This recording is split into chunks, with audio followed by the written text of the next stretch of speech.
আসসালামু আলাইকুম বন্ধুরা, আশা করি ভালো আছেন। আপনাদের দোয়ায় আমিও ভালো আছি।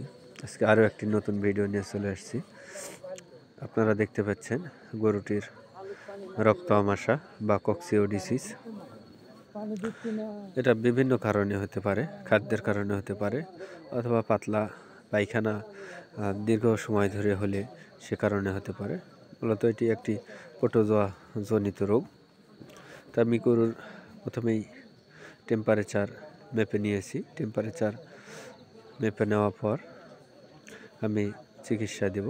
তো যেহেতু এটি একটি অনেক বড় গরু, শুধু এই গরুটাই না, যে কোনো গরু অবশ্যই আপনারা যখন আপনার পশুর অসুস্থ হবে যত দ্রুত সম্ভব একজন চিকিৎসকের শরণাপন্ন হবেন। কেননা আপনার পশু আপনার সম্পদ।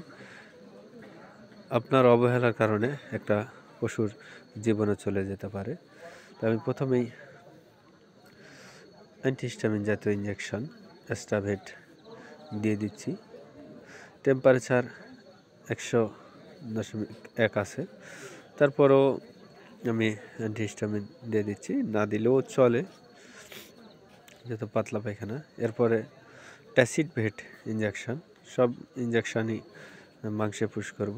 অবশ্যই ইঞ্জেকশন পুশ করার সময় সতর্কতার সঙ্গে পুশ করতে হবে।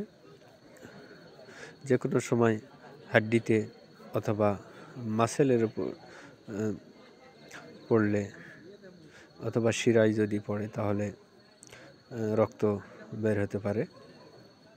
তারপরে আমি প্রাইসিনভেট ইঞ্জেকশন, গরুর ওজন যেহেতু 150 থেকে 200 কেজি হবে, আমি প্রত্যেকটা ইঞ্জেকশনই 12 সিসি করে দিয়ে দিচ্ছি।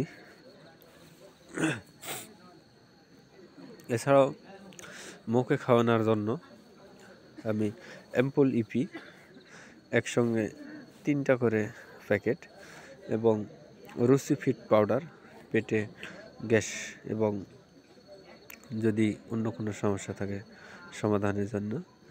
এরপরে যেহেতু রক্ত আছে এবং সেই সঙ্গে পাতলা পায়খানা আছে, মার্বোভেট অথবা সালফার 3 ট্যাবলেট খাওয়ানোর জন্য।